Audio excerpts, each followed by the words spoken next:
Hello friends, praise the Lord.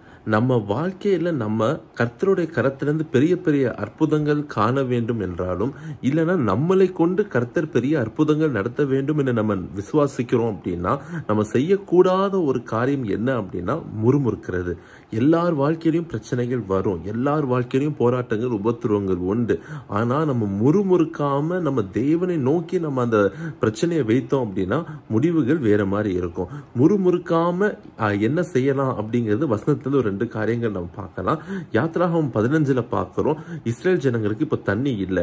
எல்லாம் என்ன பண்றாங்க, முறுமுறுக்கிறாங்க. யாருக்கிட்ட அப்படின்னா மோசே கிட்ட, ஏன் தண்ணி கூட. இப்ப என்ன புரிஞ்சுக்கல அப்படின்னா மோசைக்கிட்டையும் தண்ணி கிடையாது.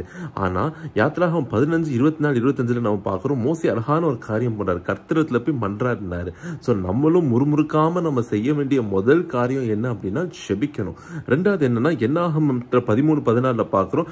12 ஸ்பைஸ் அனுப்புறாங்க. அவங்கள 10 பேர் தவறான ஒரு செய்தி கொடுக்குறாங்க, ஒரு ஈவில் ரிப்போர்ட் கொடுக்குறாங்க. எல்லா இஸ்ரேல் ஜனங்களுக்குள்ளேயும் ஒரு முறுமுறுப்பு ஏற்படுது. ஆனா 2 பேர் யோசுவா காலேப் என்ன பண்றாங்க, என்னாகும் 14:7-8 பார்க்கிறோம். மக்களிடத்துல என்ன பண்றாங்க, விசுவாசமான நம்பிக்கைக்குரிய வார்த்தையை பேசுறாங்க.